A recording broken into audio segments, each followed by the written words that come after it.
Começando a gravar aqui, nós vamos discutir o capítulo 2 do livro da Lógica Formal, Lógica Dialética. Eu fiquei hoje de guiar a apresentação aqui, então, enfim, preparei alguma coisinha aqui, mas pedi para todo mundo intervir na hora que achar relevante, necessário. Inclusive é muito conteúdo aqui, né? Acho que é importante vocês falarem o que chamou mais a atenção e vou tentar me ater o máximo aqui ao texto também, né? Bom, esse capítulo, o Lefebvre divide ele em 9 sessões, é isso? 9. E bem no o primeiro capítulo, o primeiro dessas sessões, ele já deixa claro o que ele vai fazer, né? É simplesmente são 2 parágrafos para ele dizer o que ele vai fazer nesse capítulo ao longo do tempo aqui.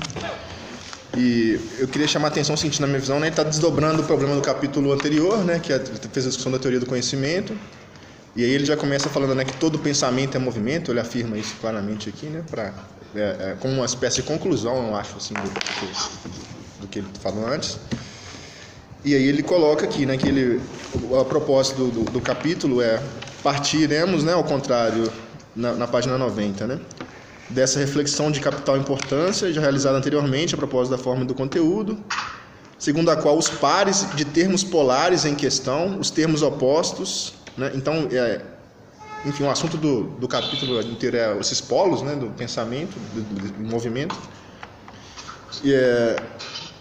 designam momentos, fases do pensamento e são indissoluvelmente ligados, né? É nesse sentido que analisaremos as relações entre abstrato e concreto, absoluto e relativo, imediato e imediatizado, indução e dedução, análise e síntese, etc., né, que são os termos que ele coloca na divisão do capítulo. E aí nesse número 2, né, ele põe o primeiro polo, né, que é o polo verdade e erro. E enfim, ele começa falando aqui mais uma vez, né, ele vai sempre criticando a metafísica, né, como esse grande objeto da crítica dele, assim, a perspectiva metafísica.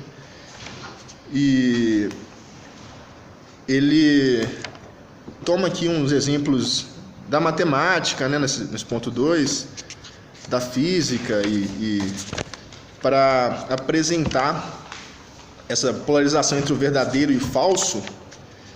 E ele critica basicamente a ideia de verdades eternas, assim, né, que isso só seria possível na perspectiva da metafísica, né, coisas que são conhecimento a priori, verdades transhistóricas.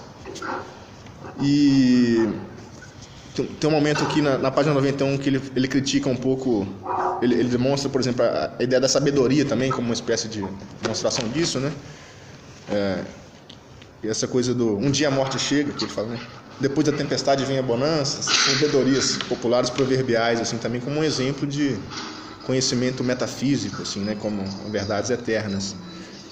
E aí ele discute, faz uma discussão sobre matemática, que é curiosíssima, né, sobre geometria, que ele gosta de fazer isso de vez em quando, né, mas para fazer uma discussão sobre, enfim, os princípios fundamentais da matemática, que seriam eles verdades eternas, né. E aí ele usa aqui uns exemplos do cálculo, na verdade ele usa o cálculo vetorial, né, como exemplo de possibilidade de você apresentar o mesmo debate, né, da matemática para diferentes questões, assim, né, ou seja, existem os fundamentos, mas os fundamentos podem ser vistos em diferentes perspectivas do problema da matemática, né. Aí na página 93 aqui, eu separei um trecho aqui também para ler aqui. O primeiro parágrafo, ele fala assim, né? Observemos que a existência de verdades eternas e absolutas tornaria incompreensíveis o esforço do pensamento, a passagem da ignorância ao conhecimento. Ou tais verdades já estão em nós, inatas, inconscientes, sempre as conhecemos e só as buscamos porque já as encontramos, ou então estamos destinados a ignorá-las sempre, né? Aí aqui ele até cita o Kant, né, a questão da coisa em si, né, aquela coisa em si inacessível do Kant, que fundamentaria todo o pensamento, né. o problema primeiro, né, seria isso, seria transcendental, né? A gente não teria acesso e seria essa verdade eterna. E aí disso ele usa aqui, ele faz uma menção até, né, depois de falar um pouco da matemática aqui, ao problema da lógica, né, que eles chamam de o princípio do terceiro excluído, né, que ele chama aqui de dilema, né, acho que ele usa esse nome que é curioso, né, não sei se no francês significa isso assim, né, mas no caso ele está dizendo isso, que uma coisa não pode ser e não ser ao mesmo tempo, né, e o princípio da lógica que fundamenta toda a matemática. E aí ele faz uma conclusão aqui, né, nessa página 93. Ele fala assim, né, do ponto de vista formal, a disjunção e o dilema são procedimentos racionais rigorosos e incontestáveis. Mas o alcance desses procedimentos e sua zona de aplicação são limitados e restritos. A partir do momento em que se considera o conteúdo, o concreto, a disjunção formal torna-se raramente possível, né? O real nem sempre se deixa encerrar num dilema, né? Então ele está dizendo que essa questão do ser e não ser ao mesmo tempo e tal, é uma coisa que é verdadeira nessa coisa que ele chama de limites aqui, né? Os limites do problema do conhecimento. Que eu até acho que é uma coisa interessante de ficar pensando o que seriam esses limites, né? Você está ouvindo aí, Arla? Qualquer coisa, dá uma opinião aí também. Tô ouvindo, tá entrecortando um pouco, mas vamos seguir. Beleza. Então, né, enfim, ele está dizendo aqui dessas situações limites, e aí da página 93 até a 95, né, ele elenca aqui algumas situações limites, né, que, na verdade, não situações limites, são as situações em que esse dilema, né, do ser e não ser ao mesmo tempo, né, essa assim, ortogonalidade das coisas, né, ela não se aplica. Então ele usa aqui o exemplo. Ele recorre, né, primeiro ao exemplo da discussão da ideia ou matéria, né? Por exemplo, uma coisa, a ideia ou a matéria não são absolutamente opostas ideias, né? Aí ele discute a vida, né, o vivo ou morto também, que também tem uma certa ideia de gradiente entre essas coisas, né? Em determinadas situações. E ele usa aqui o exemplo do cálculo, né? Dos limites, né?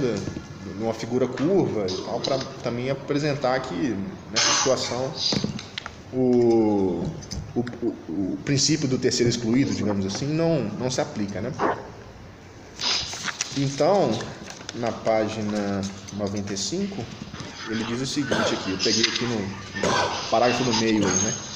A verdade e o erro não são abstratamente separados, nem separáveis.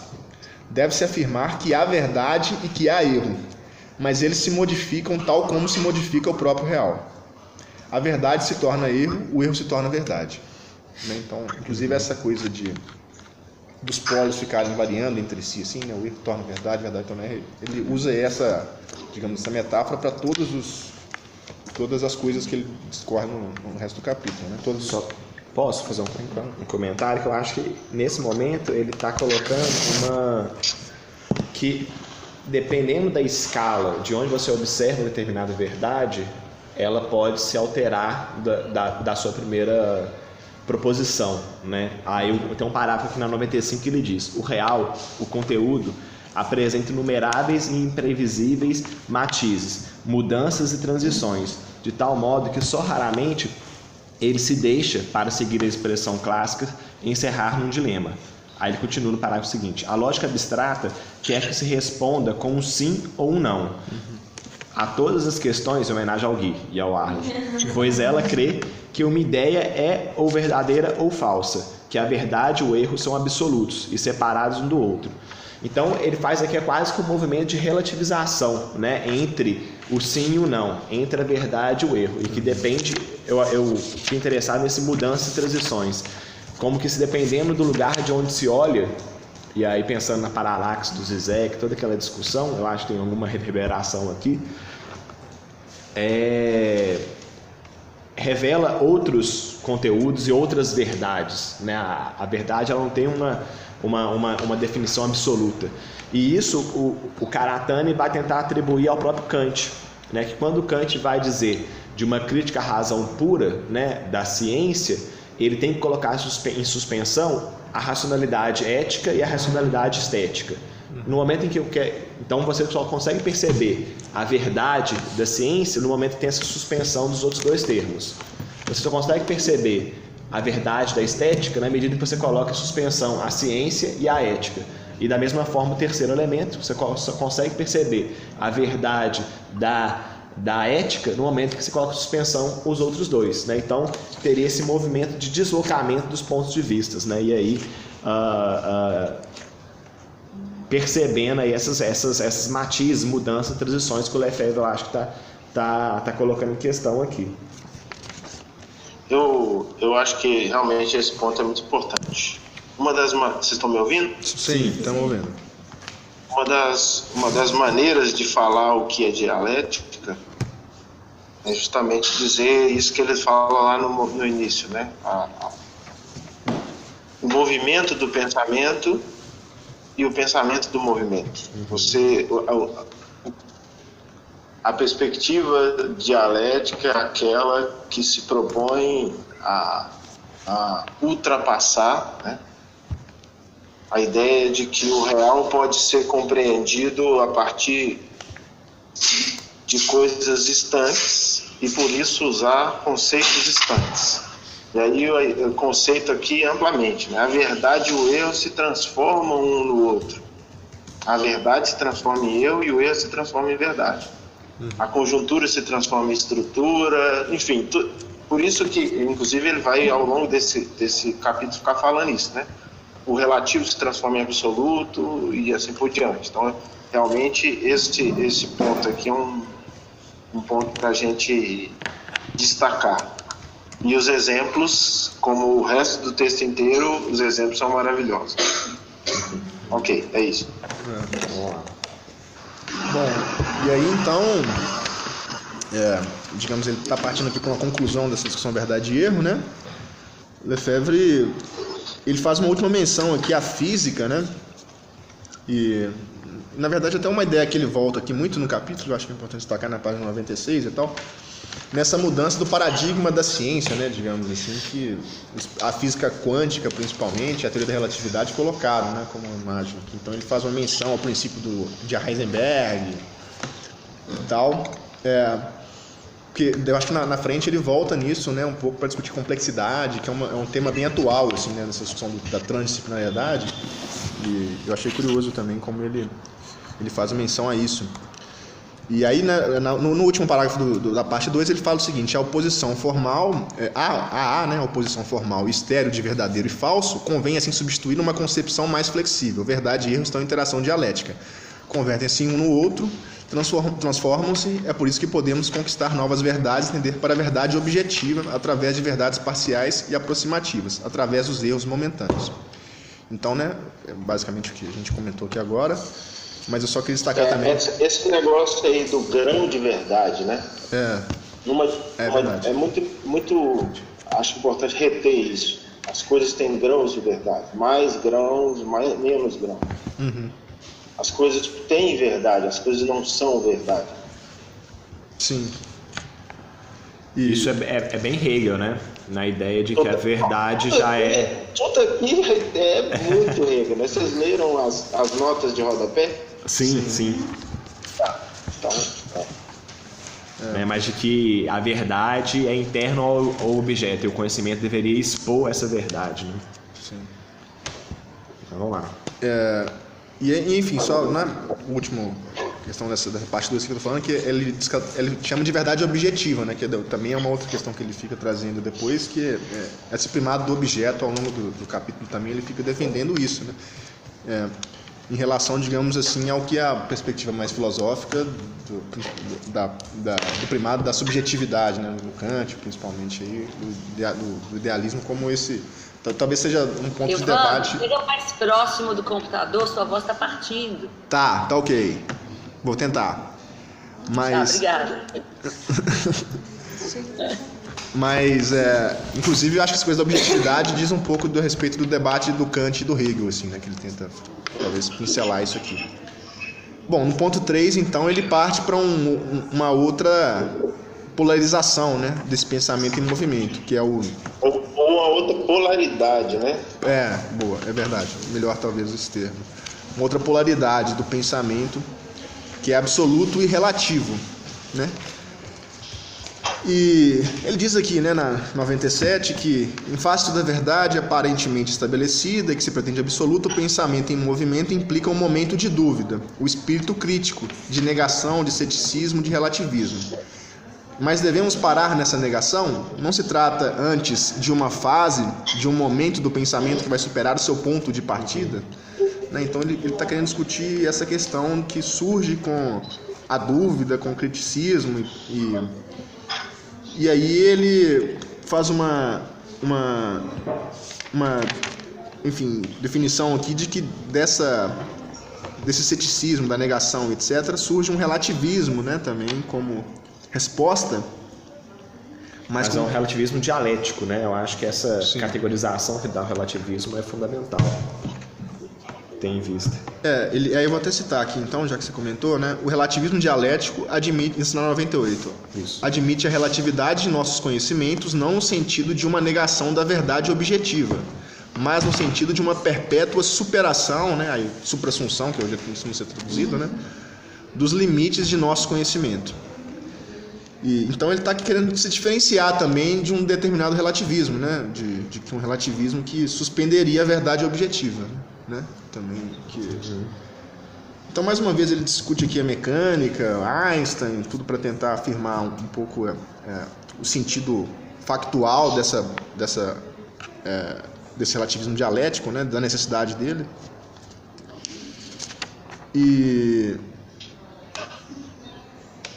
Enfim, aqui está aqui mais um ponto na página 100, né? Aqui que ele no primeiro capítulo, no primeiro parágrafo, ele diz assim, né, como uma conclusão dessa questão do absoluto e do relativo, né? A relação do absoluto com o relativo nada mais é que a relação entre o pensamento humano e aquele dos indivíduos, né? Então, o modo como ele dá uma solução para essa questão do que é o relativo e do que é o absoluto, e no fim das contas, né, digamos assim, até dialoga muito com o que ele falou antes da verdade, né? No fim das contas é isso, se você pensar o absoluto como uma verdade, tudo, né? Enfim, pelo menos na filosofia do Hegel também, né, vai ser a conclusão de tudo, o absoluto. Ele meio que coloca uma espécie de razão coletiva, né, como esse absoluto, em relação à perspectiva do indivíduo, talvez que seria um acesso relativo a essa verdade. Então, talvez aí no que você estava falando das coisas da paralaxe, né? Pelo que eu compreendi aqui, o que o Lefebvre está na interpretação dele é que essa verdade é inacessível para cada um, mas é acessível a um coletivo, né? E até chama, né, dessa obra coletiva que é a ciência, né, também. Sim. A importância da ciência para revelar essa verdade objetiva. Só antes de você passar para frente, não sei se terminou essa parte, Evandro. Não, pode voltar. Mas ele diz aqui na página 99, portanto, uma verdade é, ao mesmo tempo, relativa e absoluta. Né? E aí ele dá 2 pontos para poder trabalhar essa contradição. Né? Uma é que ele vai dizer que esse movimento da verdade ser ao mesmo tempo relativa e absoluta se resolve efetivo e incessantemente no movimento do pensamento que se dirige ao desconhecido, e também que a verdade absoluta, né, que se coloca, ela é na verdade o conjunto, a totalidade infinita das verdades relativas em todos os graus, em todas as escalas. Né? Eu acho que ele chama atenção para um certo, igual o Arley estava comentando, o movimento do pensamento e o pensamento do movimento. Pode, por favor.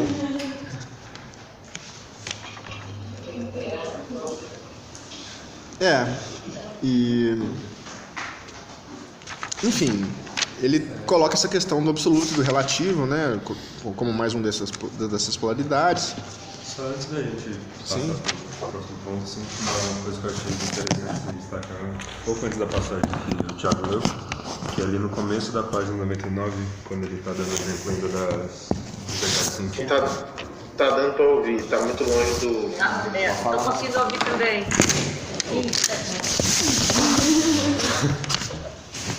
Que ele destaca no exemplo da verdade científica no começo, nos 2 primeiros parágrafos da página 99, que uma verdade científica é relativa num sentido e absoluta em outro, mas é uma passagem que ele coloca: superação não significa supressão. Essa verdade subsistirá em seu lugar, em seu grau de objetividade e precisão e em certa escala. No plano do conhecimento, o que precede encontra essa verdade naquilo que se segue.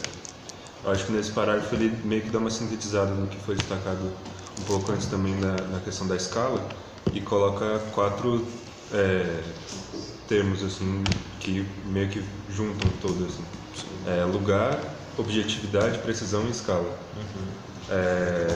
E acho que o ganho maior dessa passagem é entender esse movimento de não jogar fora tudo que foi antes, mas justamente entrar numa lógica dessa obra coletiva que vai se construindo e nada se perde. Assim.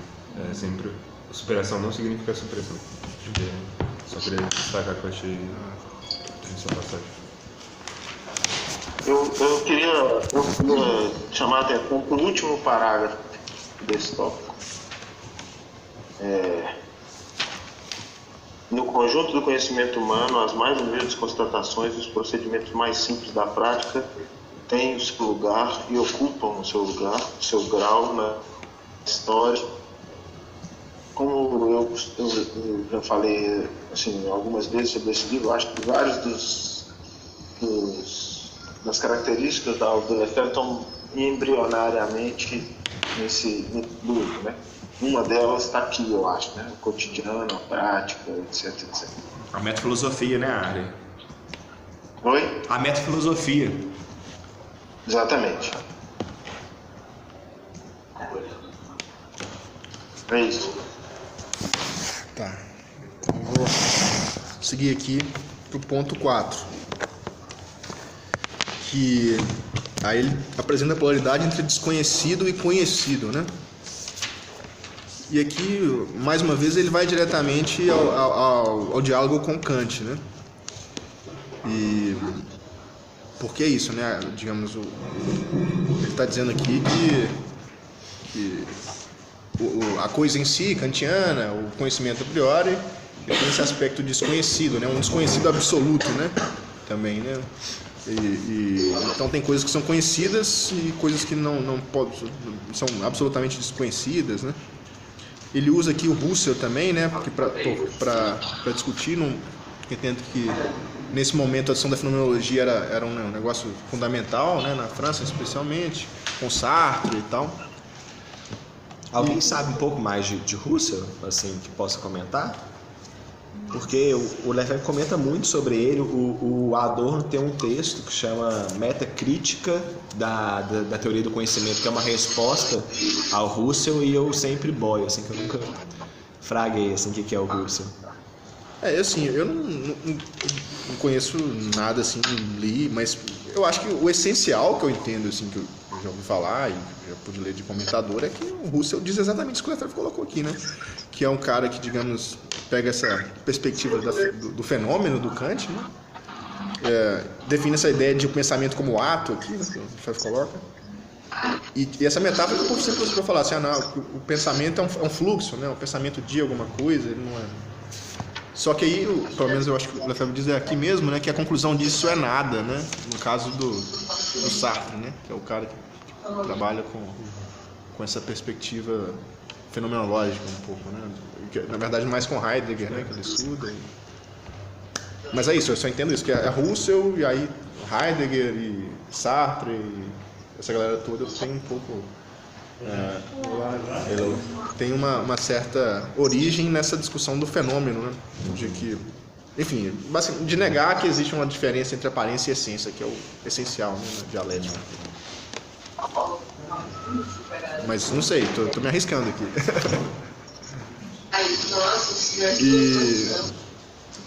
Bom, se quiserem comentar, vocês intervenham, hein, galera.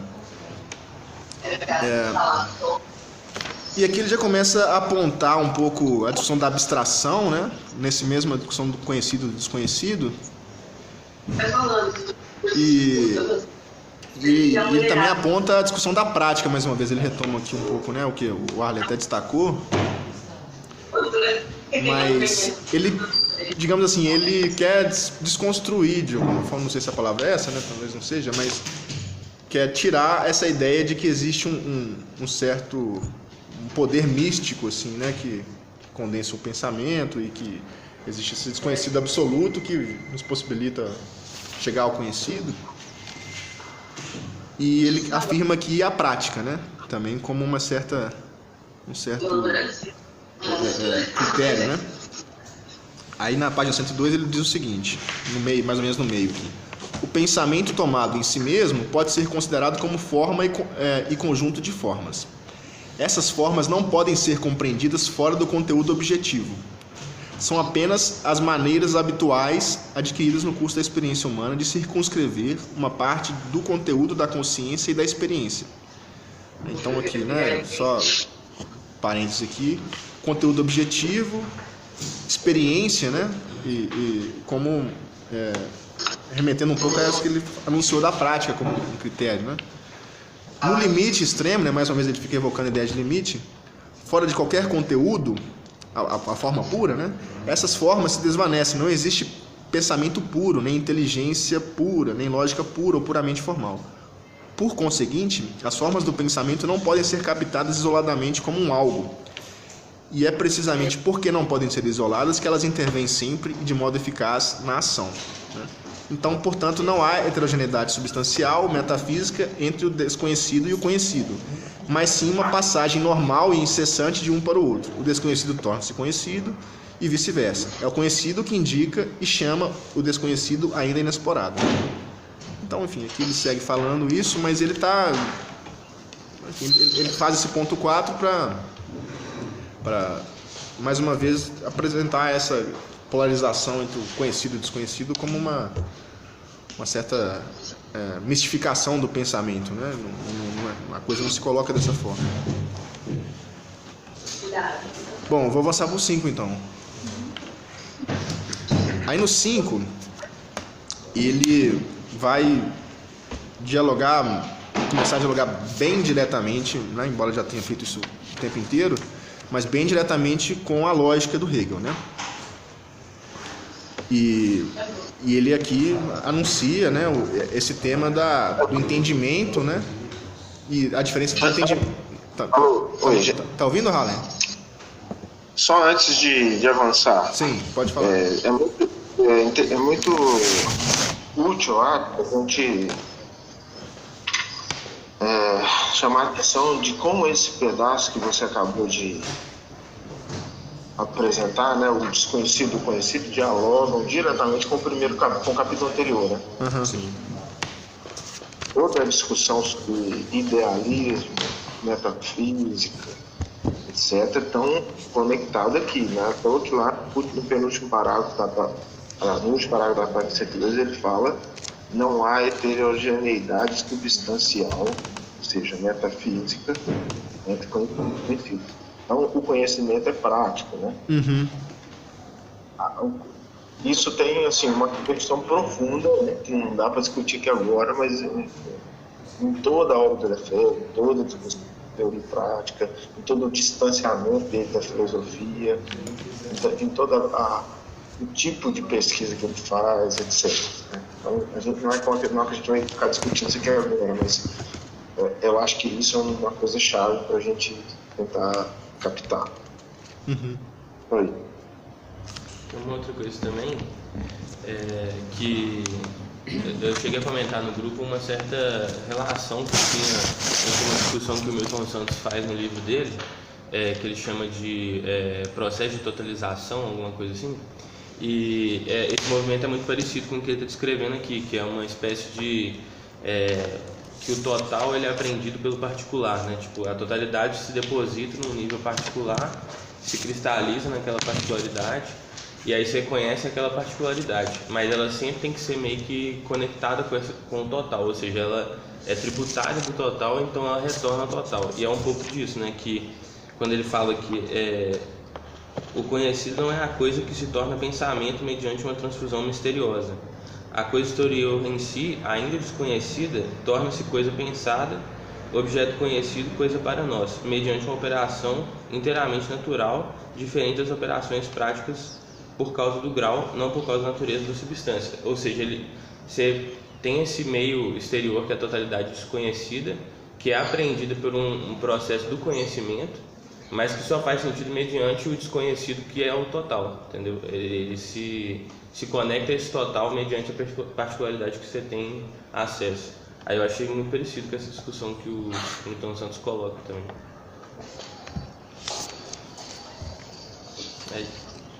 Então eu vou passar para o 5. Ok. Inclusive, assim, né, um comentário também, eu não sei se vocês têm essa impressão, mas eu tenho uma certa progressão também dessas polaridades, né? Ele não está simplesmente apresentando, né? À medida que ele vai apresentando, ele vai retomando as coisas anteriores, né?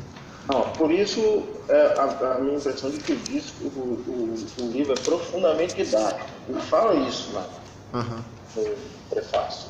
O livro é didático, ele permite seguir a conversa de uma maneira muito boa. E é isso, né? Até então ele apresentou, digamos assim, a impressão que dá as questões primeiras, né? Ele vai chegando no fim das contas que ele vai discutir a mais lógica, né? No ponto 9. Então aqui ele usa, né? Nesse ponto 5, faz referência bem direta à lógica do Hegel, que é isso, que o Hegel que propôs aqui bastante claramente essa divisão entre uma razão do entendimento e a razão, né, dialética, razão. E o Lefebvre chama de inteligência, né? Ele usa como sinônimo de entendimento e inteligência, que é uma coisa que, enfim, pelo menos eu acho que no Hegel não tá, né? Assim, uma coisa mais que o Lefebvre está chamando, talvez também seja uma diferença linguística, né? Não sei. Ele começa aqui criticando o Bergson, né? O Bergson, que para ele fica retomando o Bergson várias vezes assim durante o livro, né? Até então, como uma espécie de profeta da irracionalidade, né? Digamos assim, de alguém que fragmenta todos os conhecimentos e no fim das contas ele é isso, na crítica da totalidade ele estaria largando de mão a verdade objetiva, né? Então eu entendo que essa coisa do Bergson que ele fica retomando, ele vai para demonstrar isso. O Bergson, diante dos limites do entendimento, ele chegaria numa conclusão de que eu preciso largar a razão, né? Foi mal,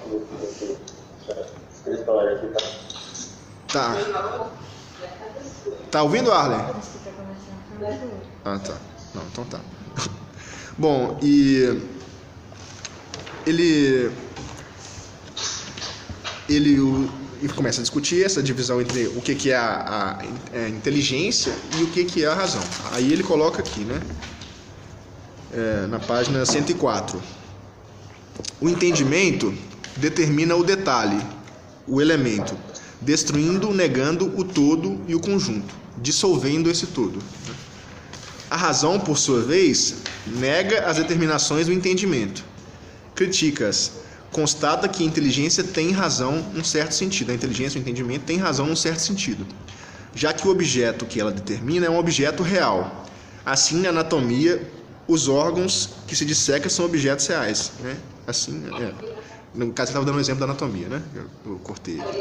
Mas a razão constata que a inteligência está errada num outro sentido, pois ela perde de vista a ligação entre os elementos e mata o conjunto vivo. Assim, busca compensar esse erro do entendimento, busca curar a consciência humana desse mal e dessa infelicidade que a obrigam a matar, quebrar, decompor a fim de conhecer. Né? Tomado isoladamente, o entendimento é capaz de todas as sofísticas de todos os jogos destrutores através das contradições lançadas umas contra as outras. A razão impede de fazê-lo. Então aqui ele está definindo esses dois polos, inclusive está dizendo que eles também são ligados, né? Porque o entendimento é necessário para intervir, para determinar esse detalhe, mas esse momento de retorno a uma perspectiva de global é necessária, que a função da razão, né? A inteligência e a razão é isso, que essa volta ao conhecimento, enfim, do todo. Então, né, mais uma vez aqui ele vai ficar criticando o Bergson, porque o Bergson, nesses limites do entendimento, o Bergson larga completamente essa ideia, largaria essa ideia da volta, que a razão é necessária para isso. E aqui no fim ele destaca, né, no fim da 104, ele coloca assim: tomemos consciência do poder negativo que é inerente ao pensamento, que constitui seu primeiro aspecto. O entendimento destrói e nega as coisas e os seres dados. A razão nega essa negação e restabelece o real, o positivo. São dois aspectos do mesmo poder, da mesma atividade, né? E aí ele cita o Hegel, mais uma vez, isso claramente é uma referência à ideia do Hegel, né? Da negação, né? Como esse movimento do pensamento, um retorno a si mesmo, né? Um retorno enriquecido a si mesmo, né? E... Bom, do ponto 5 foi isso que eu pensei, que se vocês querem comentar, à vontade.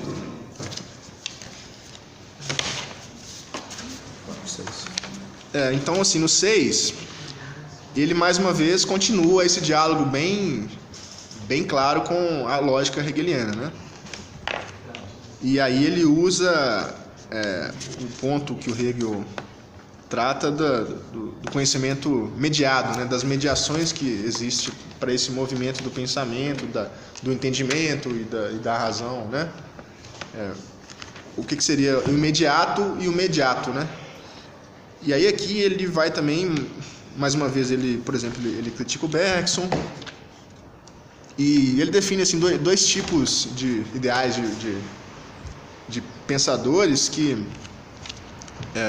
definem essa coisa do conhecimento como imediaticidade, né, e que acabam se enrolando, né? Ele fala dessa noção psicológica do interior aqui, os estados psíquicos, né, que ele define o Bergson como uma visão dessa, e existem os místicos, né, por seu turno aqui, que tratam da imediaticidade da verdade, né, e do conhecimento como uma revelação divina, né, uma coisa mística completamente. Né, então esse é o problema da intuição que ele está dizendo aqui, né? Depois ele vai dando esse nome, claro, ele associa a questão da imediaticidade com a intuição, né? Que o conhecimento... Eu caí aqui um pouquinho, vocês já passaram pro 6. Tá, eu caí aqui um pouco, eu queria dizer uma coisa. Sim. Essa distinção entre entendimento e razão é fundamental para o que vem mais adiante. Uhum. Ele vai associar o entendimento à atividade. Pelas tantas, ele vai citar um exemplo do Hegel, falando que a operação de separar pedaços do mundo, tanto na prática quanto no pensamento, ela é similar. Então, pensar é arrancar um pedaço do mundo, assim como se arranca um pedaço de pedra da rocha ou um pedaço de madeira da árvore. Por quê? Porque o pensamento dá forma às coisas, né? O conceito dá forma a um objeto que está preso, digamos assim, de início no fluxo do mundo. Uhum. E isso é fundamental para uma série de conceitos do Marx, por exemplo, né? Toda a discussão sobre a forma, a mercadoria, ganha sentido nessa hora. Toda a discussão sobre o formalismo da filosofia, enfim, é muito importante reter essa parte, porque depois isso ganha muito relevo adiante, quando ele discute a lógica formal e quando ele discute a lógica dialética. Uhum. E acho que conversa também bastante com a própria palavra matéria em si, porque matéria tem uma similaridade com madeira, não é à toa, porque matéria, a princípio, eu posso até tentar lembrar de contexto que eu tirei isso, mas era a madeira que já estava separada para uma destinação na marcenaria. Então era uma madeira, não qualquer, mas que já tinha um destino, assim, um processo já vinculado a ela de passar por um processo formal, de informação, assim, no sentido explícito. Isso eu acho fundamental, isso, para reconectar a teoria e prática, para entender o sentido de abstração, para capturar a discussão dele sobre uma teoria da forma, sobre a permanência das formas, por exemplo, a permanência da gramática, a despeito do fim da prática romana, a permanência da lógica, a despeito do fim da prática da polis grega, a permanência da etiqueta, a despeito do fim da sociedade de corte, e assim por diante. Então, isso ganha uma coisa muito grande, um sentido muito grande em outras obras do Lefebvre, que vão escapar se isso aí não ficar retido, né, na maneira de compreender o trabalho dele. Nesse exemplo da mão que arranca a pedra, ele devolve esse... quando ele fala que o pensamento tem um poder efetivo, ele está, em certa medida, também balizando essas duas interpretações de informação, tanto do ato de informar no processo do pensamento explícito, quanto informar de dar forma às coisas, materialidade em si. Exato. Exato. Então, eu vou até pegar o link aqui para o capítulo, né, para a parte 6, né, que a gente estava começando a falar, porque ele não fala aqui da matéria, né, exatamente, mas ele está dizendo aqui da intuição, né, desse discurso de que define a intuição como esse acesso, né, a essa verdade, né, que vai ser desdobrada. Não está dando para ouvir? Agora, voltou. Tá. Ele define a intuição como esse problema, né, de onde vem, né, esse entendimento, né, como é que esse entendimento é possível e tudo.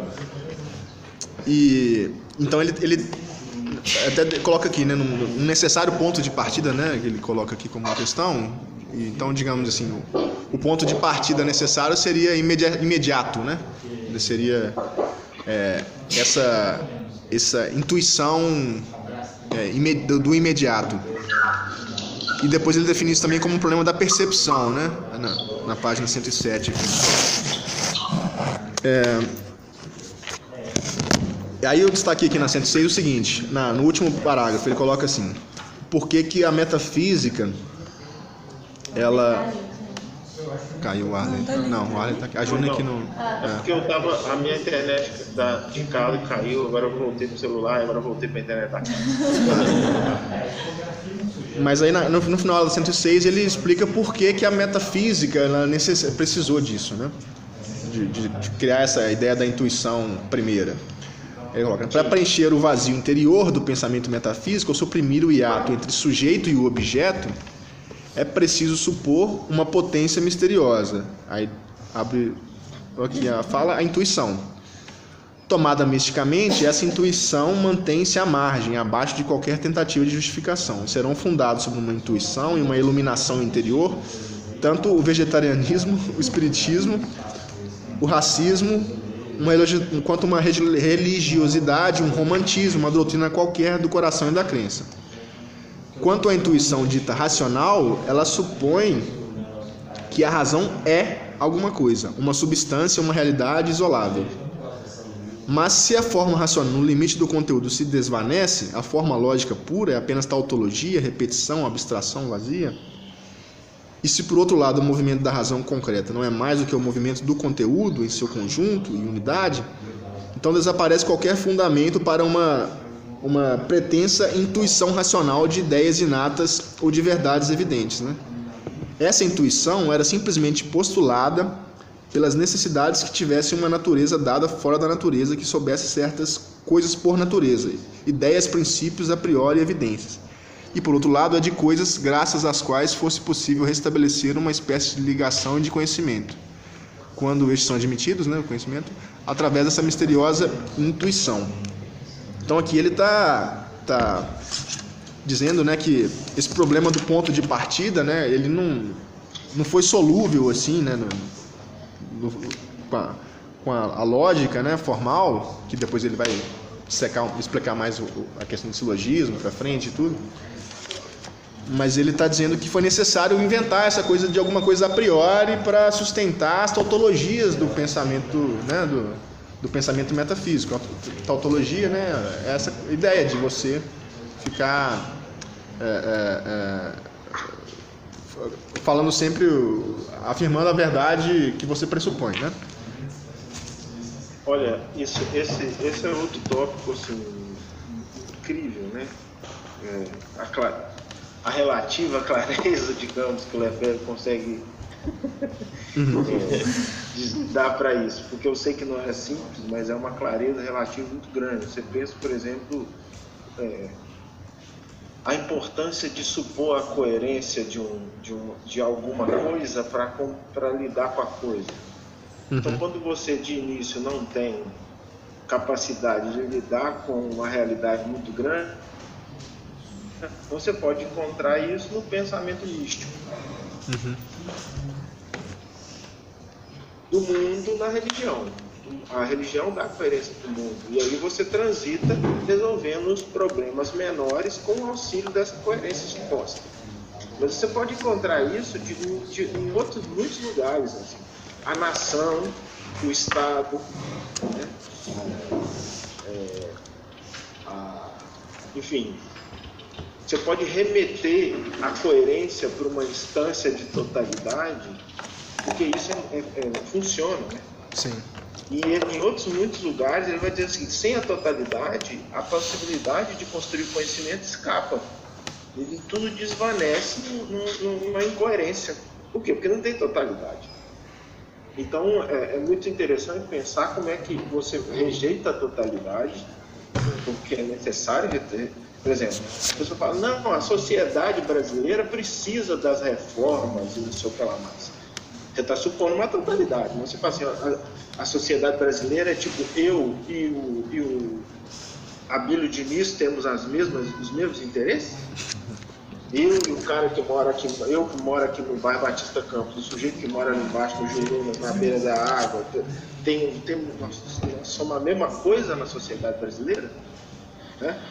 Então é muito interessante perceber, por isso que eu comecei falando que a relativa clareza que ele consegue dar para esse fenômeno na história do pensamento nos ajuda a entender vários momentos de pesquisa dele que ficam obscuros, né?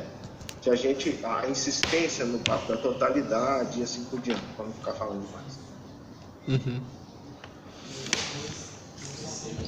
Bem, então assim, né, ele comentou essa questão da intuição, da sensibilidade, né, como essa coisa que é pressuposta. Então ele está dizendo que assim, isso não pode ser pressuposto como o acesso imediato ao que a gente tem a essa verdade, digamos assim, da percepção. E na verdade isso que é o intuído, ele é mediado, né? É mediado por uma série de operações. E aí ele faz uma primeira referência aqui ao Descartes, né? Que também é um outro que ele fica ao longo do resto da discussão aqui trazendo muito ao debate. Porque é isso, né? Lá o Descartes lá nas meditações dele, né? Ele afirma essa coisa da intuição. Evandro, sim. Mais um pitaco. Acho que também vale a pena, não exatamente parar e discutir agora nesse momento, mas o relevo nesse negócio da relação entre sensação, mediato e imediato. Né? Como é que as coisas se transformam uma na outra. Se for o caso, depois a gente volta nisso, mas isso também é muito importante. Sensação, imediata. Eu queria fazer um comentário sobre essa parte mesmo, na verdade. Vamos lá. Tem um texto do Schmid, aquele texto famoso dele sobre a dialética lefebvriana, e ele mostra... Muito longe, está entrecortando. Tá. Naquele texto do Schmid sobre a teoria da percepção fácil, a dialética lefebvriana, tem uma parte lá onde ele começa a meio que elencar quais são as dimensões da teoria da linguagem do Lefebvre, né? Naquele livro A Linguagem e Sociedade. E aí é interessante porque esse movimento da sensação e da percepção são movimentos que são parecidos com o movimento da linguagem, né? Ou seja, você tem lá no mundo os signos, né? E aí você precisa criar acender uma significação daquele objeto. E isso é obtido mediante a sensação, né? Só que essa sensação ela só se torna conhecimento, né? Ou seja, ela se torna linguagem quando ela entra em contato com seus conhecimentos que já estão mediados no pensamento, né? Que ele chama de concatenação teórica lá no texto, que seria isso, de eu já trago o objeto do imediato para uma dimensão mediata, onde eu estou mediando ele com os outros conhecimentos que eu já estou formado. E aqui é interessante que ele fala que não existem duas operações distintas, né? Dois tempos diferentes na captação dos seres sensíveis, a sensação e posteriormente a percepção. A sensação torna-se um momento interno, né? Ela, ao mesmo tempo que eu tenho essa emergência da sensação do imediato, ela se torna imediata porque eu só percebo ela pelos meus conhecimentos já mediatizados na mente, né? É isso. Enfim, então essa noção de que o que é intuído é mediado por alguma coisa, né? Isso que teria faltado ao Descartes aqui, que ele vai começar a falar. Então ele diz que o Descartes dá duas definições para a intuição, né? Uma que é uma concepção firme que nasce no espírito sadio e atento às luzes simples da razão, né? A evidência das ideias inatas, natureza simples e tal. E a outra visão sobre a intuição, que também está no Descartes, é aqui o ato pelo qual o nosso espírito percorre rapidamente uma longa cadeia de raciocínios, o último elo, né, em que o último elo também é o primeiro, né? Então ele está dizendo que o Descartes, nas próprias meditações dele, ele já aponta essas duas definições, assim, né? E aí aqui na 107 no fim, eu vou ler aqui um trecho que eu destaquei também sobre isso. Ele diz: a intuição cartesiana, né, nesse segundo sentido, né, o sentido de ligar o último elo e o primeiro, né, corresponde mais ou menos ao que a lógica dialética designa como o imediato superior, né, o imediato enriquecido e desenvolvido através da mediação, o absoluto também, né. Mas, diferença essencial, a cadeia e o todo não retiram sua verdade de uma evidência colocada no início, como supõe Descartes. O imediato superior retira sua verdade e sua objetividade mais elevada. Ele é verum index sui, né? O Spinoza que ele cita. Aí meu latim tá fraco, se vocês puderem traduzir isso aqui. E a verdade que ele implica e envolve lhe advém do fato de que penetrou nas coisas. É um grau superior de conhecimento, né? Então o que ele está dizendo aqui é que existe esse procedimento lógico, né? E aí eu não sei se o Arthur está ouvindo, mas eu entendi que isso aqui talvez seja basicamente o que depois ele vai discutir como a questão da unilateralidade também, né? Do pensamento, de você pensar que você está partindo do ponto e você tem um desdobramento daquele ponto, mas na verdade aquela verdade já está na coisa em si, né? Ela é só uma extensão dos desdobramentos da coisa em si. Que aí ele está citando aqui o Spinoza como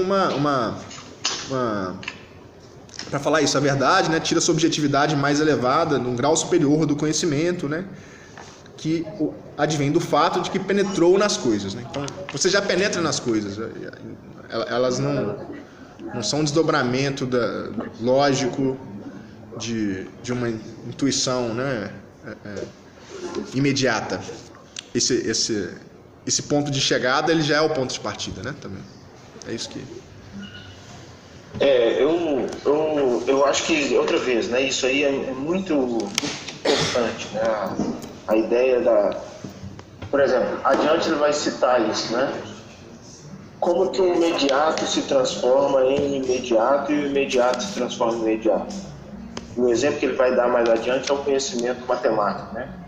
Quando você está num certo grau, você discute o número, depois você discute a equação, a fração, em seguida a equação, e depois você discute cálculo diferencial. Dentro da discussão de cálculo diferencial, todos os outros imediatos estão supostos como conhecimento adquirido, né? Então isso é muito importante. A outra coisa que também o Evandro falou é essa ideia de que o conhecimento também é um movimento no sentido de aprofundar-se no objeto. O mundo é conhecível porque você pode andar para dentro do mundo, em algum momento você estanca porque seus instrumentos não te permitem avançar, mas depois você começa a andar de novo, desde que você, digamos assim, metaforicamente ou não, né, forje um instrumento capaz de permitir o avanço. Esse instrumento pode ser uma furadeira ou pode ser um conceito, né? Até porque a furadeira supõe um monte de conceitos, né? E de objetos que são mundo transformado em ideia, transformado em abstração concreta, transformado em meio de avanço. Então, nesse exemplo que eu estou tentando dar, fica claro, eu acho, né, que fica um pouco mais claro a noção, a ligação entre teoria e prática, a ligação entre conceito e objeto, a ligação entre abstração e captura da realidade prática, ou seja, como é que a abstração te permite penetrar mais na realidade, conhecer o mundo prático de novo e construir novas abstrações e assim por diante, né? Isso vai ser super importante de tudo que se segue aí na própria obra do Lefebvre.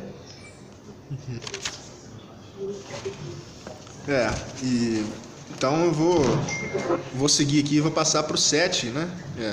E só, eu acho que uma coisa que estou lamentando aqui nesse ponto 6 é que a Rita não está aqui, que eu queria muito ouvir ela falar sobre percepção, né? Sensação, experiência.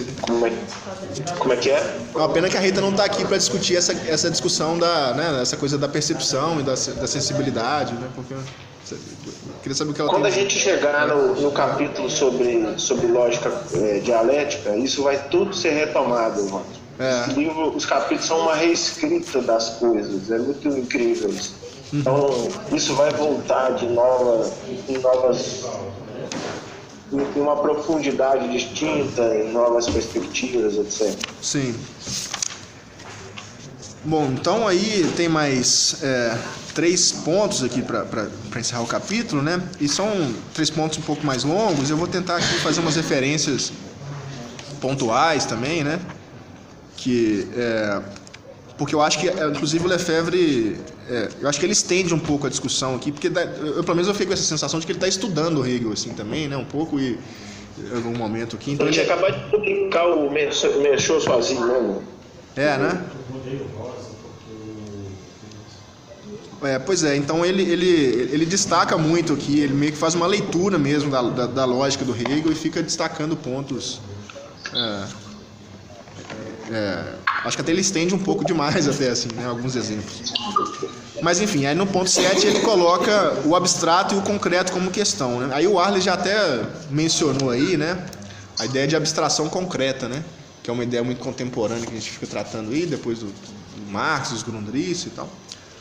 Mas eu acho que esse ponto 7 aqui é muito rico para mostrar como é que o Lefebvre, lá em 1940 e não sei o quê, 7, né, aqui basicamente ele tá realmente chegando ao ponto de trabalhar com a ideia de abstração concreta, né? Porque é disso que ele está, é isso que ele conclui aqui no 7. Então ele mais uma vez começa a falar da metafísica clássica, né? E aqui ele vai nos gregos, então, né? Ele coloca o Platão e Aristóteles, né? O Platão que define um realismo baseado nas ideias, né? No mundo das ideias. E o Aristóteles dá uma definição formal, né? Ele usa aqui uma linguagem formal para definir essa realidade da ideia, né? Esse mundo que deveria ser contemplado, né? Como uma consequência do pensamento metafísico. E na página 110, nesse meio aqui, eu acho que ele faz um destaque que eu achei muito legal, assim, numa ideia um pouco daquela proposta dele de fazer a história social do pensamento, né? Eu acho que esse aqui é um exemplo claro dele fazendo isso. Ele diz assim: quando os historiadores exaltam o milagre grego, esquecem frequentemente os lados negativos do gênio grego.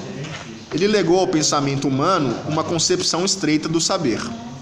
A ciência seria uma compreensão inútil e inteiramente teórica, uma contemplação passiva do real e do verdadeiro, né? Ou seja, o verdadeiro metafísico, né?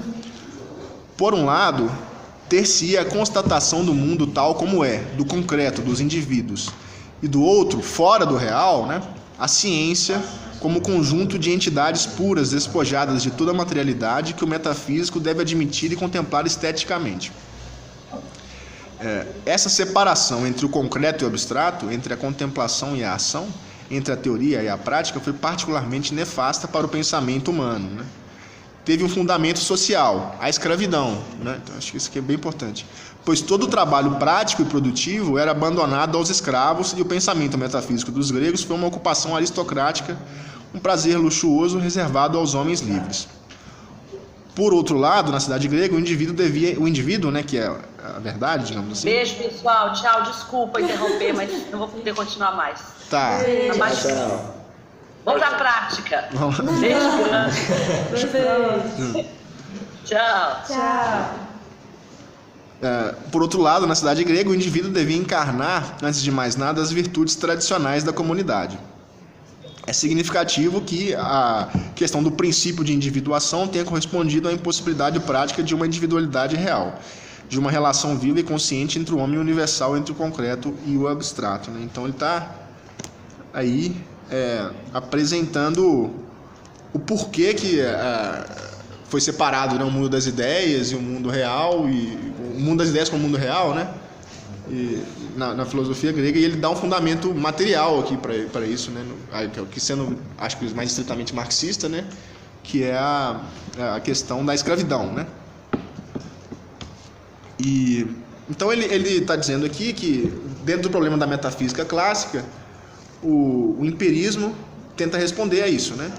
E aí afirma o sensível e não, né? Ele até que cita aqui Hobbes, Locke, Hume. E aí na 111, aqui no meio, ele coloca assim: segundo os empiristas, o concreto, né, o sensível, o individual, se mantém fora do abstrato. Será que resolveram o problema ao inverterem os seus termos? O empirismo, levado às suas extremas consequências, desembocou na negação da ciência através da negação do conceito em geral, de toda a ideia geral e mesmo de qualquer existência objetiva além das sensações experimentadas. Qual a vantagem real dessa posição diante do aristotelismo, que acreditava na ciência, mas colocava fora do concreto, né? Ele coloca como questão aqui. Nesse momento fiquei esperando um comentário, uma crítica a Francis Bacon, mas não parece.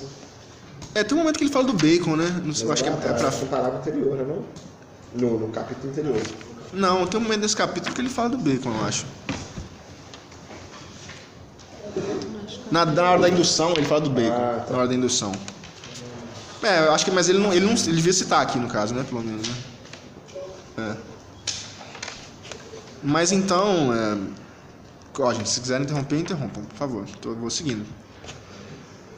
Ele critica o empirismo, então, como essa inversão do problema, né? Que é insuficiente, continua afirmando a separação entre o concreto e o abstrato, né? Você só inverte o que seria o concreto e o que seria o abstrato. Aí na 112, ele destaquei aqui também no segundo parágrafo, coloca assim: penetrar no real é superar o imediato, o sensível, a fim de atingir conhecimentos mediatos, através da inteligência e da razão. Esses conhecimentos mediatos são então pensamentos, ideias. O empirismo tem razão ao pensar que se deve partir do sensível, mas erra quando nega que seja necessário superar o sensível.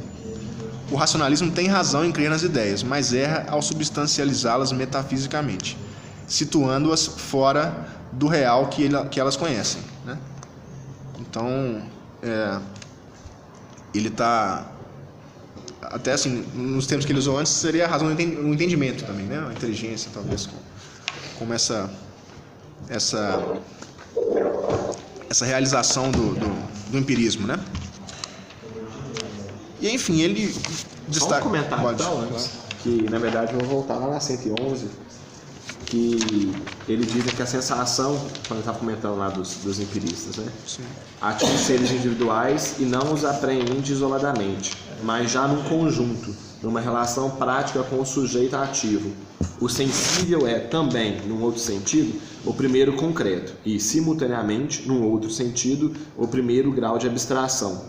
Né? Isso aqui eu fiquei lembrando uma passagem do Hegel que ele diz, né? Eu acho que até comentei na última reunião, do sal, né? Que o que você experimenta do sal não é o sal em si, a coisa do sal, né? É uma característica que você atribui a ela a partir da sua socialização, que chama o sal de sal, ou sal de salgado. Então, sensação ela parte da abstração, a abstração ela parte da sensação, né? numa relação dialética. Tem só uma outra coisa.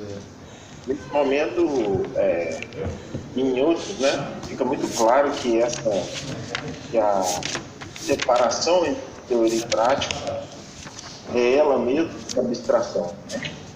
O concreto e o abstrato não podem ser separados. Quando eu entro em contato com qualquer coisa, há um primeiro grau de abstração no contato entre o pensamento e o mundo.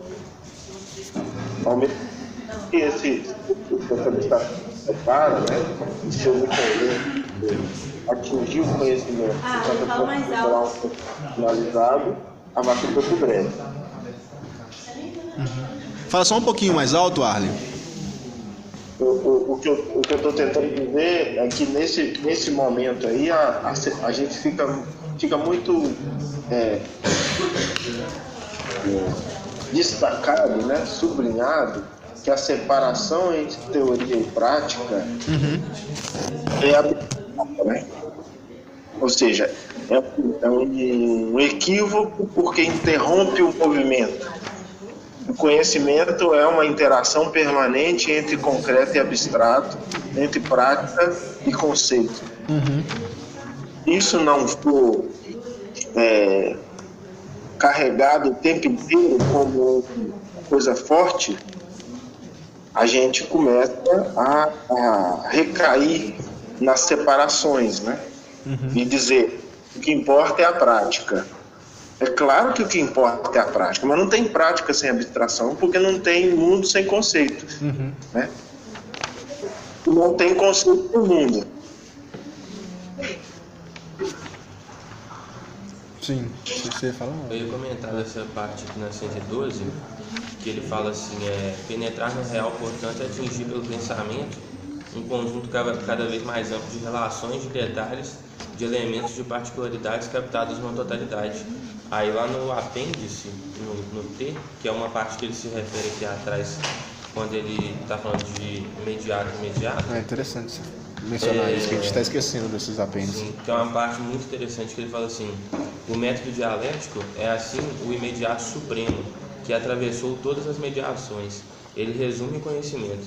Ele encontra-se no final do conhecimento, do qual é a súmula, mas encontrava-se também sob forma ainda indeterminada em seu começo. Que é isso, né? Esse movimento do dialético é um movimento do imediato absoluto que contempla e totaliza todas as mediações do sensível, né? Seria um pouco isso. Ele já relaciona essas imediaticidades mediando ela no movimento dialético. Essa nota T é muitíssimo importante, eu diria. Mas podemos avançar, né? Não dá para parar em tudo. Sim.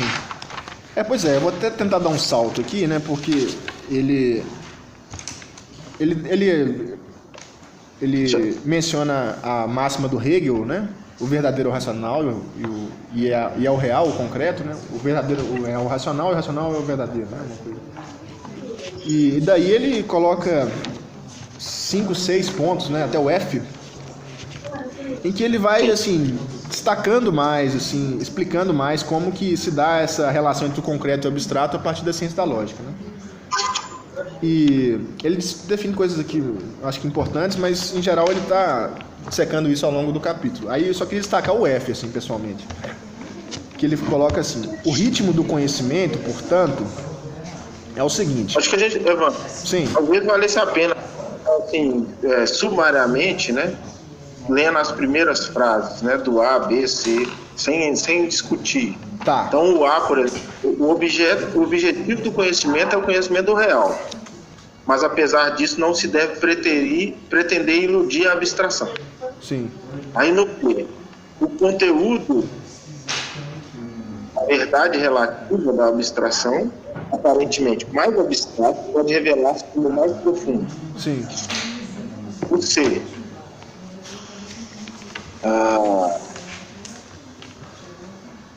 deixa eu ver o que se pode falar. O entendimento abstrativo cai em erro ao manter a separação. Sim. A razão restabelece a unidade em concreto. Sim. O D é preciso passar pelo entendimento. Ou seja, não tem jeito de aprender a totalidade numa tacada. Sim. O E, razão livre de toda a unilateralidade, supera as abstrações ressecadas da singularidade e da universalidade, que são os extremos, né? Cada caso isolado e o total. Cada cavalo e a ideia de cavalo. O indivíduo e a sociedade. Né? O cidadão e o Estado. Cada indivíduo e a espécie. O homem e a humanidade. Por aí vai, né? Então, a razão, como disse o Bruno aí, ela percorre a cadeia dos eventos, dos processos, dos conceitos, dos raciocínios adquiridos, né? Aí, incluindo o vivido, o percebido, e chega numa ligação entre o vivido e o concebido, né? Por exemplo, o representado e o que se tenta capturar no mundo. Estou dizendo porque para mim é isso que permite entender o que é fé. Os vividos, concebido, a filha, assim por diante. Tá. Roberto chegou aqui também, só para te avisar, tá, Arlen? Olá. Bom dia.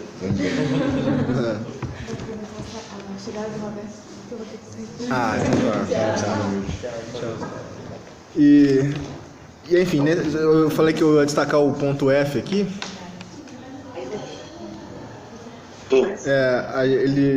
O Lefebvre coloca, eu acho que condensa um pouco a questão nesse parágrafo. O ritmo do conhecimento, portanto, é o seguinte: parte do concreto, global e confusamente apreendido na percepção sensível, que se apresenta, portanto, sob esse aspecto, como primeiro grau de abstração. Caminha através da análise, da separação dos aspectos e dos elementos reais do conjunto, através, portanto, do entendimento de seus objetos distintos e de seus pontos de vista abstratos unilaterais. E aí um terceiro momento, mediante o aprofundamento do conteúdo e da pesquisa racional, dirige-se no sentido da compreensão do conjunto e da apreensão do individual na totalidade, no sentido da verdade concreta e universal. Então aqui, nesse parágrafo aqui ele coloca os três momentos, né? O concreto global e confusamente apreendido na percepção sensível, caminha o segundo momento é o entendimento, que separa, né, e organiza, e o terceiro momento é a razão, em que você volta pro todo, né? E aí na 117, eu separei aqui mais ou menos no meio do parágrafo aqui, eu acho que ele só continua um pouco isso. Ele diz: o negativo é igualmente positivo, igualmente concreto, embora seja ao mesmo tempo, num certo sentido, abstrato, já que é apenas um aspecto, uma determinação unilateral. Mas o que importa, antes de mais nada, é encontrar as relações, as transições, a ligação interna e necessária de todos os elementos, de todas as partes do pensamento, bem como da realidade em desenvolvimento que está sendo analisada. Em todo o conjunto existe, por um lado, uma ligação objetiva de todos os aspectos, forças, tendências e, por conseguinte, uma unidade concreta, e, por outro, uma origem interna imanente, né, dessas diferenças, desses aspectos e, portanto, uma razão concreta de sua diversidade. Então, aqui, a análise que reencontra o concreto, através da abstração, segue também um duplo movimento, que vai das partes, elementos, aspectos ao todo, mediante a determinação da ligação objetiva dessas partes entre si. E, por outro lado, vai do todo às partes, elementos, aspectos, mediante a captação da origem interna dessas diferenças. Esse duplo movimento, o conhecimento apreende, analisa e, em seguida, reencontra racionalmente o concreto, o real em seu movimento e seu desenvolvimento em sua vida. Num determinado sentido, o abstrato nega o concreto, mas para reencontrá-lo em nível superior. O conhecimento racional nega e supera essa negação, reencontrando a vida do objeto. Então, só para... eu acho que essas duas partes que resumem um pouquinho o que ele falou anteriormente, né? E aí é isso. Vocês me interrompam aí, se quiserem comentar mais alguma coisa, eu passo para o seguinte. A origem etimológica das palavras, né? Do latim, concreto. Aí um pouquinho, mas volta, tá bom? Tá. a origem etimológica das palavras, né, concreto e abstrato, acho que aí esclarece exatamente esse movimento. Concreto como concreto construtivo, né, designava uma mistura, que qualquer mistura, né, no nosso caso aqui mistura de brita, areia e tal, e o abstrato é a capacidade de abstrair, né, de separar uma coisa desse todo. E aí o que o Lefebvre está colocando aqui é que o conhecimento desse duplo movimento, em que você parte dessa mistura e abstrai dela elementos das suas partes, também faz parte desse processo, partir de cada elementozinho para poder misturar eles todos nessa totalidade.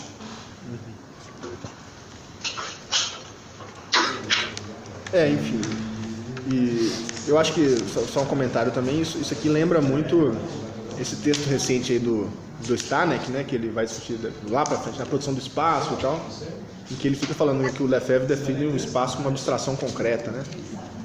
E eu acho que aqui fica claro assim, o que seria uma abstração concreta, né? Estou dizendo que é difícil um pouco às vezes pensar o livro ligado com as coisas para frente, né? Mas nesse momento aqui que ele parece que está explicando e lendo também o Hegel, né? Uma coisa que está numa nota, na nota U, que ele fala assim, ele diferencia forma de formalismo e abstração, de abstração fecunda e abstração vazia, né, que ele fala. Na página 273. É o apêndice, que ele fala assim, só você que leu os apêndices, esqueci completamente. A abstração vazia, ele fala assim que ela deixa de ter uma função, de ser um momento ou um grau no movimento do conhecimento. Fixada na unilateralidade, ela torna-se abstração no sentido pejorativo. E aí, se você tem a abstração vazia, seria formalismo, né? Forma pela forma. Enquanto essa abstração que já tenta, pela análise, fixar esse movimento na síntese, ela já é uma abstração fecunda, ela é própria do método dialético. É verdade. Essa coisa da fecundidade, né? Ele fala disso também. Na verdade, ele fala na hora da indução, né? Na hora da indução ele fala bastante disso, de uma indução fecunda. Bom, aí no ponto 8, então, ele vai falar do outro polo, né? Do pensamento em movimento, que é análise e síntese, né? Que aí, não sei se ele chega a citar, mas claramente também ele está falando um pouco da coisa do método do Descartes, né? Que é analisar e sintetizar, né? Discurso do método, né?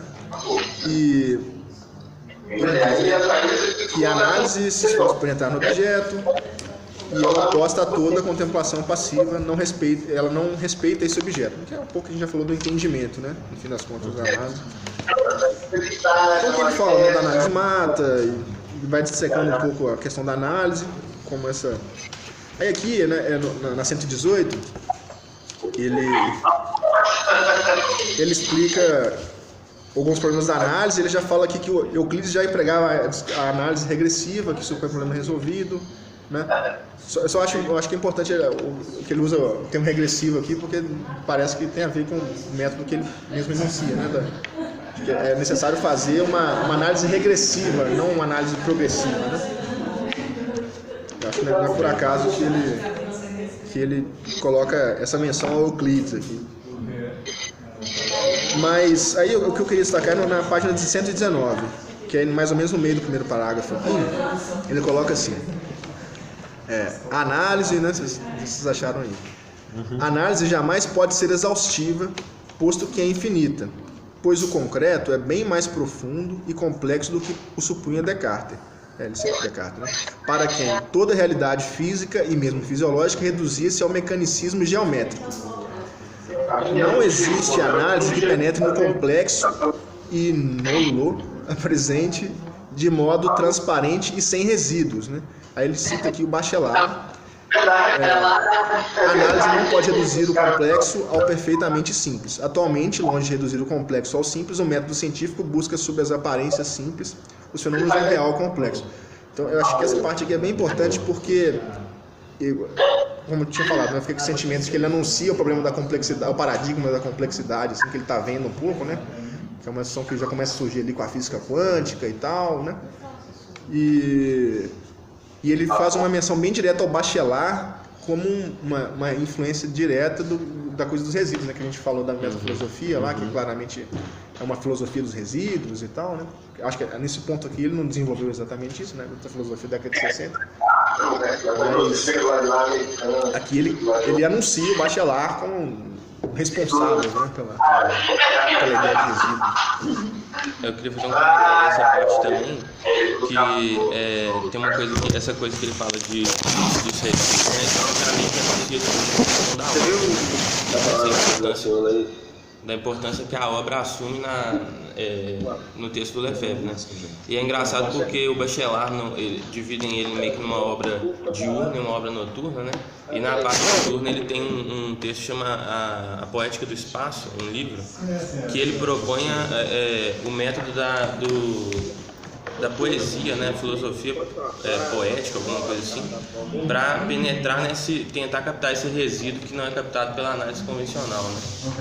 Que é, por exemplo, o que faz de um lar um lugar de morada, né? O que faz uma floresta ser um lugar de aventura, e esses resíduos que não são captados numa análise científica convencional. Que eu acho que aqui ele começa, já está anunciando um pouco essa questão da obra, né? A importância da obra, do vivido também. Acho que é isso. Então, assim, ele está aqui discutindo análise e síntese, né? Que é o método cartesiano. E acho que é importante também essa menção que ele faz, a ideia da mecânica, né? Que é a imagem lá do relojoeiro universal. Deus é o relojoeiro universal, né? Então, um relógio você pode desmontar e montar de novo, né? A ideia do método seria essa. E pelo menos até onde eu entendo aqui dessa coisa da complexidade, o principal martelo é que o todo é maior que as partes. Então, por exemplo, essa metáfora do relógio jamais faria sentido, né? Mas que ao mesmo tempo a análise, ele diz, né, no meio do segundo parágrafo 119, a análise deve ser operada e situada no movimento, no processo criador. Ela faz parte, ela é um momento, para usar o termo hegeliano, né, desse processo do conhecimento. Sim. Mas isso. Talvez ele tenha mais problema até com a ideia da síntese aqui, né? Porque a síntese não teria como dar certo a partir de uma análise que é feita sem partir do universal concreto, né? Então, o problema da síntese é isso, que a síntese faz essa extensão infinita do problema. Você só consegue fazer a síntese se você pressupor o que você tem que explicar. É isso que eu entendo aqui. É justamente isso que eu faço. Na hora que eu entro... E, enfim, né, ele... Nessa coisa de 120, 121, ele vai discutindo isso, né? Isso que eu mencionei aqui. Não sei o quê. Ele faz uma menção ao Kant, aqui ao Leibniz, para mostrar a matemática, mais uma vez, como exemplo, né? No finalzinho aqui só. De que isso, você chega a falar aqui que o todo é maior que as partes, não sei se é aqui que ele fala. Mas é isso, ele quer questionar se 1 mais 1 é igual a 2, né? Das contas aqui, ele está dizendo que 1 mais 1 é igual a 2, 2 mais 1 também, 2 é igual a 1 mais 1, né? Então isso... Enfim, só pra ele falar, eu acho que ele usa isso só para mostrar que existem possibilidades de se apresentar isso, né? Esse problema. Essa parte aqui. Sim, né? Enfim, aí só para concluir, no último parágrafo ele diz, né? A análise dialética hegeliana e materialista renovou a análise clássica cartesiana, graças precisamente à inclusão desse espírito concreto, racional, sintético, né? Então, a síntese verdadeira, né? A síntese que parte do universal concreto, né? Do mundo objetivo, né? Bom, e aí, por último, né? Ele faz uma longa discussão aqui, propriamente sobre lógica, né? Dessa vez. Eu acho que até então ele não estava... Ele estava se referindo à lógica no sentido hegeliano, né?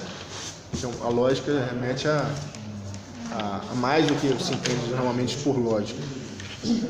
Remete ao ser, né? Ao ser, enfim, ao que é o conhecimento e tudo mais. Então, ele começa a fazer uma diferenciação aqui entre indução e dedução, né? Então,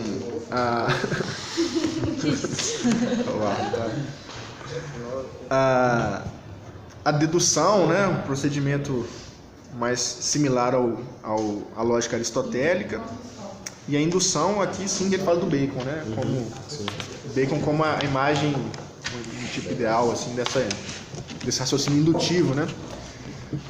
E aí ele faz uma diferenciação entre dois tipos de indução, né? Aqui, então ele começa a fazer uma espécie de discurso sobre método dele, né? O que seria mais o conteúdo dessa lógica dialética, né? E ele define uma indução rigorosa e uma indução amplificadora, né? A indução rigorosa é aquela que se limita a descrever o passado, né? E a indução amplificadora é a que descreve o passado para falar alguma coisa sobre o futuro, né, e o presente. Só que aí ele anuncia aqui que é o problema da indução, né, o problema lá do Hume, né? Hume que fala isso, né? Que como é que é do cisne negro, né? Você diz que todos os cisnes são brancos até que aparece um negro e não é mais branco, né? Então a indução tem esse problema de partida. Aí na 123, ele coloca aqui, né? Ele falou um pouco da dedução como esse outro procedimento, né? A indução que sai do universal para o particular e a dedução que sai do particular para o universal, né? Aí na 123 ele diz assim: ao que parece, o pensamento só é rigoroso quando se mantém na repetição tautológica, né? Mais uma vez, essa coisa de provar o que já sabe. Mas nesse caso, toda constatação factual introduz no pensamento um elemento exterior, né? Novo e, por conseguinte, contingente do ponto de vista lógico. O conteúdo faz explodir a forma, destruindo-a pura e simplesmente. E com efeito, historicamente, quando reinava o formalismo lógico, as ciências desenvolveram-se fora da lógica e até mesmo contra ela. Né? Está aqui, crítica do silogismo por Bacon. Mas nesse caso, se a ciência é fecunda, não segue um desenvolvimento preciso. A lógica se mantém fora das ciências, podendo apenas, no melhor dos casos, quando o lógico é um homem de boa vontade, constatar e estudar a posteriori os métodos das ciências. Reciprocamente, as ciências se mantêm exteriores à filosofia. Abaixo dela, diziam os filósofos, acima, diziam os cientistas. E a metafísica se vinga, pondo a ciência em questão, mostrando que ela não atinge o rigor, a precisão a que aspira, ampliando o conflito entre o rigor lógico e a fecundidade. Cria-se em um de seus aspectos o problema do conhecimento, né, que é o tema do capítulo 1, bem como, no seu caso particular, o problema do valor das ciências. Então, o que ele está dizendo é que essa querela, né, do pensamento moderno, né, ela chegou até um ponto em que a metafísica se ressurge, né, e aí o Bergson, que é o coitado que ele mais bate, pelo menos, chega inclusive questionar se o conhecimento é real, né, no capítulo 1 ele chega a falar isso, a gente chega a achar o absurdo de que se a gente realmente conhece alguma coisa ou não, né? O solipsismo, né? Que ele chama. Bom, e aí ele faz uma longa discussão aqui também sobre o silogismo e o rigor formal. E deixa eu ver, eu não sei o que eu destaco aqui no fim, não, porque também passei meio por cima. Mas assim, ele dá vários exemplos da ciência, né? Assim, que ele gosta de fazer essas referências das ciências, é um negócio muito interessante. E o que ele está fazendo aqui no fim das contas é tentar resolver, a partir do que ele discutiu sobre o concreto e o abstrato, o problema da lógica formal, né? Que o problema da lógica formal seria esse: ou você parte do universal para o particular, ou você parte do particular para o universal, e as duas coisas estão erradas, e aí ou então você conclui que a gente não conhece nada. Está dizendo que não, Hegel resolveu o problema com a ideia desse pensamento em movimento, né? E aí ele vai, eu estou entendendo aqui que ele vai, ao longo dos pontos seguintes, discutindo a ciência nessa nova lógica, né? entender o que realmente é a ciência para além do discurso formal, né? Qual que é o conteúdo, né? O concreto da ciência. Assim. Então, ele mais uma vez, né, ele define esse método dele como um outro relativismo, né? Por exemplo, na 129 ele diz, a relatividade do nosso conhecimento, 129, assume assim seu sentido pleno, que é um sentido inteiramente objetivo. Então, tanto a indução quanto a dedução separam certos fenômenos, conseguem por esse meio determiná-los e depois esforçam-se por reentregá-los no universo. A totalidade na interação dos fenômenos, sem perder a primeira determinação. Então isso seria, digamos assim, a lógica dialética, né, que ele está falando. Ele também dá um exemplo da linguagem aqui no final, né, no capítulo. E ele dessa vez não conclui, né, mas um pouco ao modo dos outros livros, né? Que ele teve embora o Arlen destaca muito que esse livro ele é bem didático, né? Aquele esforço que ele fez no primeiro capítulo de chegar no último, dar uma resumão, ele não fez aqui. Inclusive ele termina de um jeito estranho, assim, falando do Stuart Mill, né? Não sei bem o que isso acrescentou. Mas é isso, né? O capítulo seguinte é discutir mais a fundo o que seria essa lógica formal, né? Agora, comentários gerais aí. Eu só tenho um comentário geral que eu fiquei pensando aqui. Dá para entender por que chamaram ele de hegeliano, assim, né? Por conta desse livro, né? Porque isso deve ter sido bastante controverso na época, assim. Porque ele, inclusive, ele define o Hegel, assim mesmo, como um certo herói do pensamento, né? E isso deve ter soado mal, assim, na época. Dá para entender. A gente está na primeira parte ainda, né? Que é lógico formal, mas eu tô pensando que o censor do Partido Comunista, né? A pessoa que é responsável por chegar, vou abrir o capítulo aqui. 46. Falou assim, não, chega. Nessas alturas eu já estava fora, né? Aqui de 69, eu achava que esse livro era mais antigo. Não, mas é de 46. Parece que ele não teve repercussão nessa época, ele foi relançado em 69. Ele não estava fora não nesse livro. O prefácio aqui ele explica aqui, ó, esse livro é escrito em 1946-47 e publicado logo após. Mas aí, esse é o prefácio da segunda edição, que é de 69, que a gente usa para a tradução brasileira. Em 79. Depois é interessante a gente ler também o prefácio, né? No final, acho que no final, pelo menos. E em 69 tem mais repercussão, né? O livro. Junto com o dialético negativo, do Adorno, né? Então já é um outro espírito do tempo, assim, que está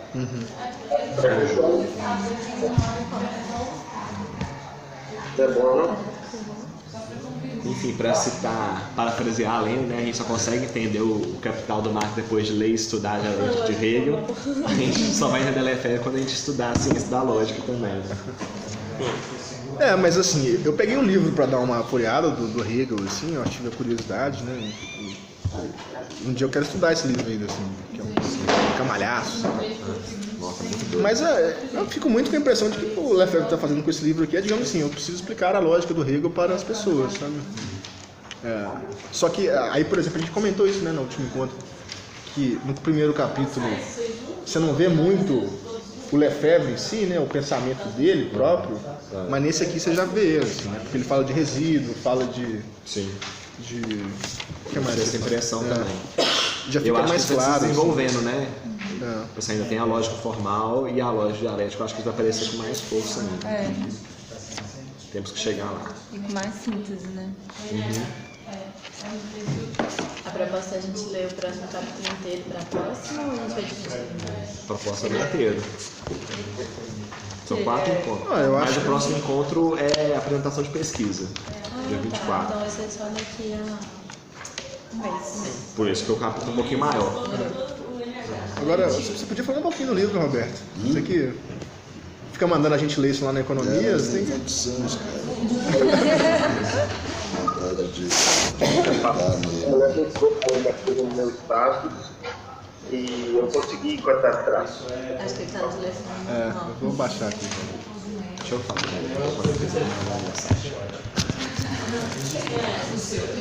Mas... Eu dava um complemento fundo, que é o cocido. Sim. Extremamente, que é... Aí já é uma tomada de posição mais clara, né? Mas é uma combinação legal. Marxista, mas é interessante os dois. Dialoga muito. É mais um livro que eu acho que... Porque nisso a gente fez... Acho que é legal esse esforço também, né? Dessa leitura aqui, da gente selecionar leituras que são similares, assim. Cara, eu consegui. Isso que chama de dialética do concreto. Que a gente mencionou várias coisas, vários livros, né? A gente falou da dialética do esclarecimento, que lembra um pouco também. Dialética negativa do Adorno. Negativa, as teses sobre fora. Vocês já trabalharam dialética negativa? Não. Eu estou estudando para a tese, mas... Eu tenho curiosidade com conhecer melhor isso aí, eu não conheço. Eu assim, como eu convivo lá com o Eduardo no grupo de pesquisa, eu acho que eu fico sendo dialetizado negativamente, assim. Mas eu nunca li o livro mesmo, eu já não monto o texto do Adorno, assim. Agora, o pessoal lá, eu até tenho que ver com eles, que trabalha com ele, está fazendo uma tradução de um curso do Adorno sobre... Preparou a dialética negativa, sabe? E disse que é uma clareza, assim, porque aquele livro é muito difícil, né? Um livro muito... Eu nunca mexi. Um livro muito complexo. Assim. Tem um argentino que eu gosto muito, que chama Oppenheim, esqueci o nome dele, que trabalha esse negócio da influência da dialética negativa no pensamento latino-americano. Eu tinha até combinado com a Silk da gente fazer um negócio sobre isso, etc. Nunca fizemos. Chama de Apocalípticos e Integrados. Conhece também? Não, muito legal. Vamos procurar. O sujeito chama Martin Oppenheim. Nome de alemão, né? Eu acho que assim, se for do interesse da discussão da dialética negativa, vale muito a pena falar com o Eduardo lá da filosofia, porque assim, a tese dele foi sobre Adorno, né? E ele traduziu o livro, né, para o português, né? A tradução é dele. A tradução é dele. E um outro cara que eu até mandei pro Bruno, não sei se chegou a ter tempo de folhear, é o Alfred Son Hatter. Eu acho folhear é passado, que é muito legal, eu acho que dialoga muito com os problemas que o FM está colocando aqui. Vocês não folheiam, vocês... Vai descendo.